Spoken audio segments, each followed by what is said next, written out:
They might imagine something like this. Picturesque historic quarters, quaint half-timbered houses, cozy cobblestone streets, and towering church spires rising above medieval town squares. And in some places, that postcard vibe still exists. But today, German cities usually look like this. Ugly doesn't even begin to describe it. These places feel flat-out hostile, uniform, anonymous, and overwhelmingly gray. So, what happened? The short answer is bombs and cars, in that order. The more complex explanation involves an economy left in ruins, a housing crisis of unimaginable scale, competing visions for a better future, and the most quintessentially German concept of all. Back in the days of the German Empire, this is what cities looked like. Fancy facades, intricate decorations, and tons of stucco. Up until World War I, architects tried to bring back styles from eras long gone, but still romanticized. Experts explain this as a sort of nostalgic escapism. With the rise of industrialization, noisy factories and smoky mines began to dominate the outskirts of bleak and polluted cities. In response, urban planners designed whimsical, richly ornamented homes as a kind of fantasy retreat from the gritty grind of daily life. Then, in the aftermath of World War I, a radically new idea emerges. In 1919, architect Walter Gropius founds the Bauhaus School in Weimar, an avant-garde university blending crafts and fine arts. A little over 100 years ago, the world's first Bauhaus building is constructed, a prototype for modern living meant to showcase just how innovative and revolutionary Bauhaus ideas could be. The Haus am Horn is something completely new at the time. A minimalist, cube-shaped domestic house with a super functional layout, designed for efficiency and convenience. The sample building sparks significant dissent. Some people openly mock it, calling it everything from a Martian house and a polar station to a public restroom. Others celebrate the concept. After all, Bauhaus is about more than just minimalist aesthetics. It's practical. With the deprivations of World War I in mind, Bauhaus embraces new and efficient building methods. The concept goes on to achieve widespread success, gaining international acclaim. Experts say Bauhaus completely shifted the way we think about architecture. It introduced sleek materials like steel and glass, along with smooth and minimalist concrete walls. The Nazis, however, have no love for Bauhaus architecture. Subtle and functional is not exactly Hitler's style. The Führer wants classical pomp and historic grandeur, monumental buildings that scream power and control. So when Hitler takes power in 1933, he dissolves the Bauhaus. Its members scatter across the globe to the US, Switzerland, France, and the UK.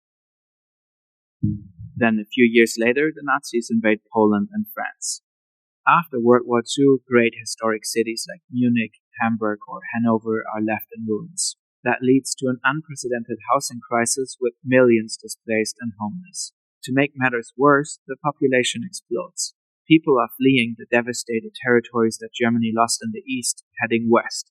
The economy starts kicking off, drawing masses to the cities. With new prosperity, the baby boom kicks in. Germany has a serious housing problem.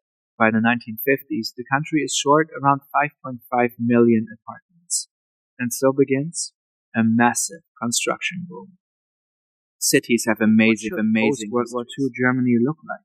Two sides clash. One advocates for an exact reconstruction that would restore German cities to their historic pre-war splendor. Take Munich, whose beautiful old town attracts millions of international tourists.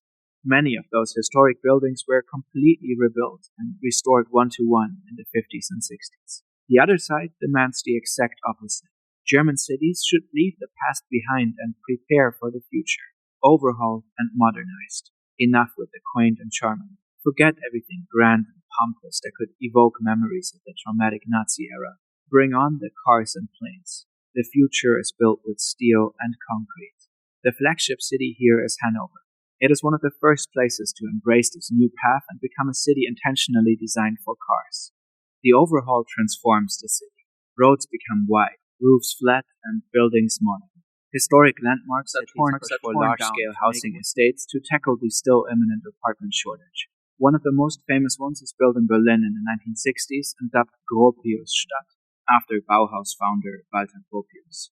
Gropius has a noble vision, a satellite city of light and space, a modern housing complex of 5-story buildings surrounded by parks and gardens. Simple, efficient, and beautiful. Affordable, high-quality living for everyone. A model for the future of sustainable urban development. But things don't go as planned. The housing crisis forces developers to stretch the buildings up to 30 stories. The parks and gardens almost completely disappear. The promise of a better life never materializes. The project primarily attracts tenants from lower economic classes. What was meant to become a future urban haven instead turns into a stark symbol of social struggle, massive, bleak, and utterly alienating. So while some German cities continue to attract tourists with their comforting old world charm, many have turned into The concept of Angstraum describes literally a space of fear, particularly referring to urban infrastructure.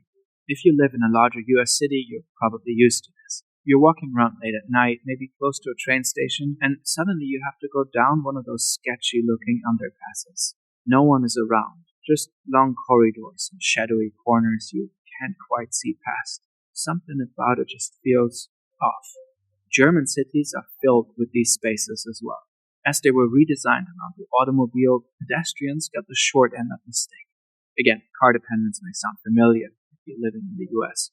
Today, in many German cities, you need to take long underground passages to cross extensive motorways. Streetlights are not helping much either, as they are mainly doing what their name suggests, illuminating roads and highways, leaving pedestrian zones in near darkness. German cities have historically had pretty solid public transportation, and yet cars take up a ridiculous amount of space. In Berlin, 15% of the city's entire surface is exclusively dedicated to car traffic. In 2020, the German capital went for a temporary experiment. It gave one of its most central streets a car-free makeover, with wooden benches, trees, and a dedicated bike lane. The experiment lasted for 3 years, until Berlin elected a new conservative mayor who scrapped the project. In other countries, cities are making bolder moves against car dependence. We live in Amsterdam, and there are not just one but two bigger channels constantly gassing the place up for its infrastructure projects, to the point it's a bit excessive perhaps. Barcelona is combining regular city blocks into so-called super blocks. They are restricting car access and reclaiming space for public areas, parks, and playgrounds. The idea is inspiring. German cities like Cologne and Berlin itself are considering similar concepts. More light, more greenery, less traffic. Sounds like a pretty simple recipe that could massively benefit German cities. Any city, really. Which begs the question, why can't we have both? Affordable and beautiful cities. Can't we do modern without creating miserable concrete deserts? In Germany, the key obstacle is excessive, complex bureaucracy. The construction industry faces rampant regulation. Fire safety, noise protection, energy